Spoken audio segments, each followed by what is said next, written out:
911, those three numbers mean more than just America's emergency code. They mark a deeply significant day in U.S. history. It's been 22 years since the 911 attacks. During this time, tons of movies and TV shows have tried to piece together what happened. But in today's video, I'm focusing on the victims, their families, and the first responders. I've put together some rare recordings.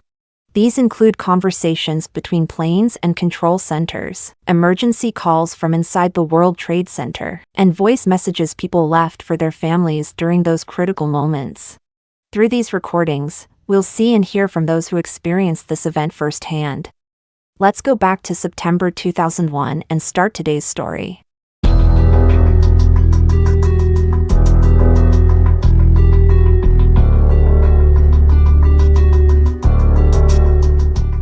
September 11, 2001, was a gorgeous Tuesday with clear blue skies over Manhattan. By 8 a.m., workers in the World Trade Center in Manhattan were already getting into their workday. The 7-building complex drew professionals from all over the globe in finance, trade, insurance, law, and more. Around 50,000 people came in daily to do their jobs and take part in business activities. The Twin Towers, the North Tower and South Tower, stood out in this massive complex. Each had 110 floors, with offices, bars, restaurants, and were prime spots for big corporate meetings and events. While World Trade Center staff were busy inside, 19 hijackers quietly passed airport security. They boarded 4 planes in groups of 5, taking off from 3 East Coast airports in the U.S., each headed to a different destination. At 8:19 a.m., Betty Ong, a flight attendant on American Airlines Flight 11, couldn't reach the cockpit. She reported injured crew members and passengers. She suspected a hijacking, though she wasn't sure what was happening. Hello? Yes, hello? What is your Hi, name? my name is Betty Ong. I'm number 3 on Flight 11. Okay. And the cockpit is not answering their phone. And there's somebody staffed in business class. Someone is what in business class? I'm sitting in the back. Somebody's coming back from business. If you can hold on for 1 second, they're coming back. And I think there's mates that we can't breathe. I don't know. I think we're getting hijacked. 5 minutes into her call with ground staff, air traffic control got a weird message. It was from the cockpit of American Airlines Flight 11. But the voice wasn't the pilot's. It was a man claiming they controlled several planes. He said they were returning to the airport and everything would be fine. He asked passengers to stay quiet. Buddy, we have some planes. Just stay quiet and you'll be okay. We're heading to the airport. American 11, are you trying to call? Nobody move. Everything will be okay. If you try to make any move, you'll injure yourself and the airplane. Let's stay quiet. Officials think this message was meant for the cabin, but it accidentally went to air traffic control. That's how they knew Flight 11 was hijacked. But no one could predict the bigger disaster about to happen. At 8:46, a loud engine noise filled the streets of New York. People looked up, shocked to see a large plane flying super low, heading straight for the North Tower. The next moment, it crashed into the tower, splitting floors 93 to 99, cutting off all escape stairs.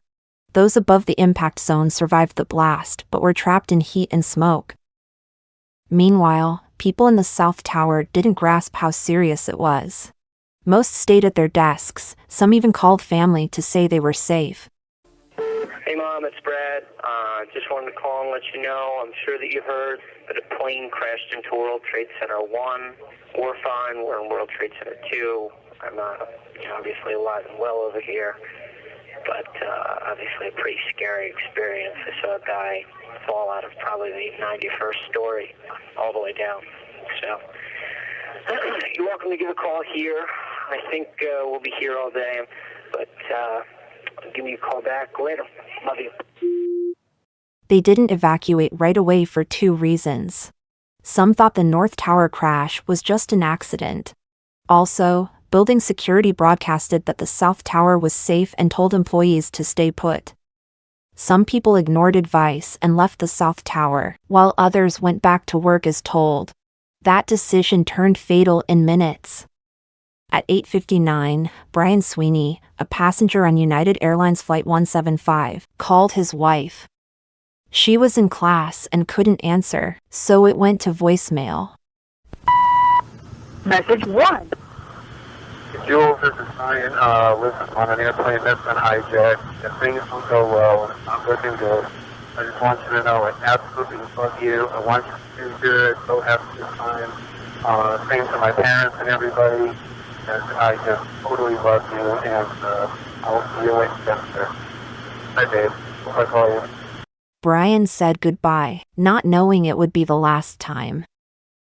At 9:03, United Flight 175 hit the South Tower of the World Trade Center. It smashed into floors 77 to 85, creating another fireball in New York's sky. Both towers were now engulfed in thick smoke. Americans realized these were no accidents. They were well-planned terrorist attacks. In the first 10 minutes, thousands of emergency calls flooded New York's emergency alert system. Police and firefighters' radio communications were overloaded and failing. Communication issues became a huge hurdle for rescue operations. 8 minutes after the North Tower was hit, 22-year-old Paul Battaglia dialed 911. What's the emergency? I am on the 100th floor of the World Trade Center with 30 people, northeast corner. Okay, let me get you at 100 first, 100 floor? 100th floor northeast. Fire? FB? Yeah. We got people at 100 floor northeast. How you doing? It's the fire department. Hi. It's hard to talk. Yeah. There's a lot of smoke. Right. We're all overreacting. Please come right now. What floor are you on? 100 northeast. Right.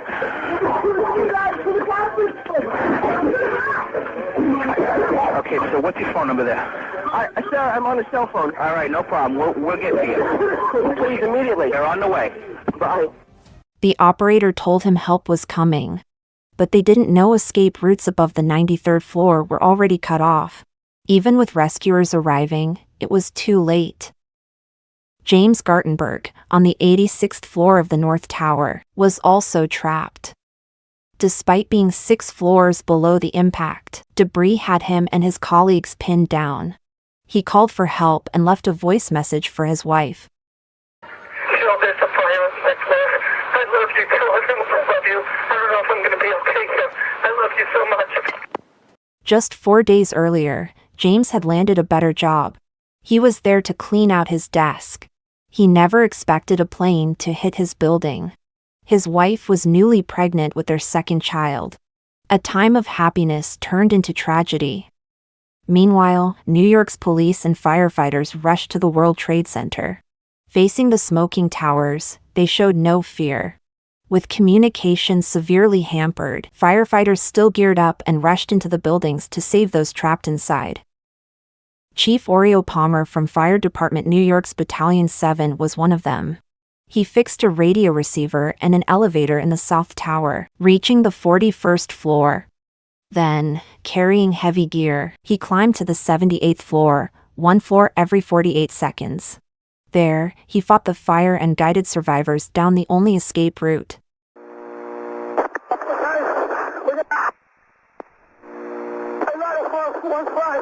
We got 2 isolated pockets of fire. We should be able to knock it down with 2 lines. Radio that. 78th floor, numerous 1045, call horns. What stair you in, Oreo? South stairway, Adam. South Tower. 478. South floor, we got numerous civilians. We have to get 2 engines up here. All right, 10-4, we're on our way.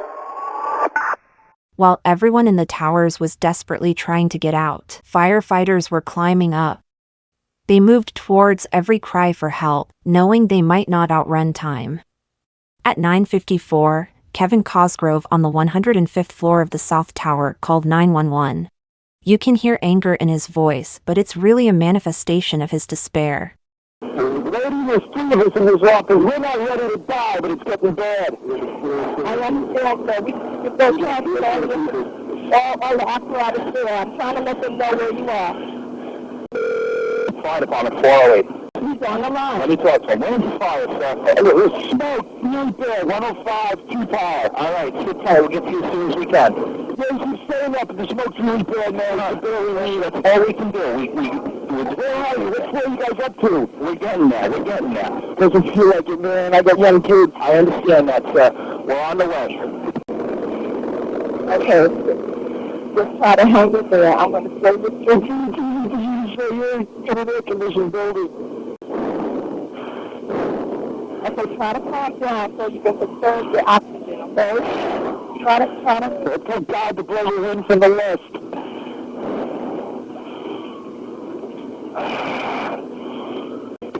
Okay, so what's your last name? Mine's Cosgrove. I must have called about a dozen times already. Cosgrove. Yeah, my wife thinks I'm all right. I called her and said I was leaving the building. I was fine, and bang. Hello? Hello. We're looking at the financial center. 3 of us, 2 broken windows. This is as close as we can get to the base of the World Trade Center. You can see the firemen assembled here, the police officers, FBI agents, and you can see the 2 towers. A huge explosion now. At 9:59, the South Tower fell. Kevin's call ended. Chief Oreo also stopped responding to calls. Their voices were replaced by the loud noise of the collapsing buildings.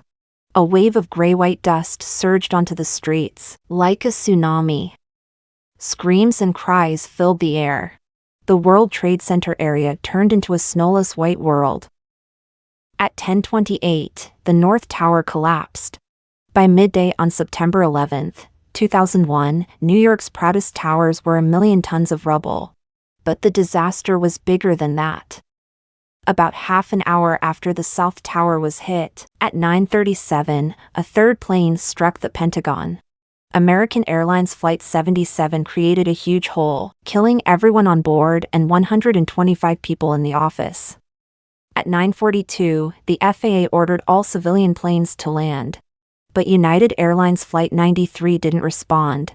It was heading to San Francisco but had turned sharply, now flying towards Washington, D.C.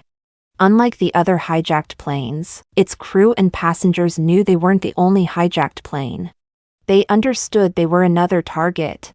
Facing this, United Airlines Flight 93's passengers decided to fight back. Before acting, they called their families, saying they tried to take control and subdue the hijackers, leaving final goodbyes. Hi, baby. Baby, you have to listen to me carefully. I'm on a plane that's been hijacked. I'm on the plane. I'm calling from the plane. I want to tell you I love you. Please tell my children that I love them very much. And I'm so sorry, babe. I don't know what to say. There's 3 guys. They've hijacked the plane. I'm trying to be calm. We're turned around. And I've heard that there's planes that's been thrown into the World Trade Center. I hope to be able to see your face again, baby. I love you. Bye. Elsa, it's Lynn. I only have a minute. I'm on United 93, and it's been hijacked by terrorists who say they have a bomb. Apparently they have flown a couple of planes into the World Trade Center already, and it looks like they're going to take this one down as well. Mostly, I just wanted to say I love you, and I'm going to miss you. And mostly, I just love you, and I just wanted to tell you that. I don't know if I'm going to get a chance to tell you that again or not. At 10:03, United Airlines Flight 93 crashed in a field in Pennsylvania. Nobody on board survived. The U.S. government thinks it was headed for the Capitol building. But the passengers fought back, stopping the hijackers' plan. Officially, 911 took 2,977 lives, including 415 first responders. 343 of them were from the New York City Fire Department. Facing such evil, it might seem like resistance was futile. But survivors and victims' families refused to let these lives be just numbers. In this photo, the man covered in blood is Edward Nichols. He told reporters a female officer helped him escape the South Tower. She took him to the sidewalk and found him help. After making sure he was okay, she went back to help others. Just 5 minutes later, the the South Tower fell, and she lost her life. She was Moira Smith, the only female officer from the New York City Police Department to die on 911. Jamie Gartenberg Pilaw was born 6 months after 911. Her dad was James Gartenberg, who had left the earlier message for his wife. Now 21, Jamie looks almost just like him. She says losing someone important before she was born taught her that life isn't perfect. It made her cherish everything she has. Losing my biological father right before I was born, I kind of just grew up with the perspective of understanding that life's not perfect, things happen, the world isn't fair, but no matter what happens to me, to my family, to anyone, you kind of just have to keep pushing through. We're all given so much in this world, and kind of just making the most of it all the time, because you really know what you really never know what is going to happen next. So it's kind of just shown me to appreciate everything. Yeah. Miriam Jacobson's dad was an engineer for a news station in the North Tower. He was trapped on the 110th floor when 911 happened. After he died, Miriam and her mom lived in the exposure zone where the Twin Towers fell. Research later showed the air there had harmful substances, a health threat to locals. In 2013, Miriam's mom died of metastatic lung cancer. 6 years later, Miriam was diagnosed with breast cancer. It's been over 20 years since 911, and a new World Trade Center stands. Time might lessen the pain of 911, but its impact remains. So, in the time we have, we should speak our minds and chase our dreams. What do you think about today's story? Let me know in the comments. Thanks so much for watching. If you like my video, please hit the like button and subscribe.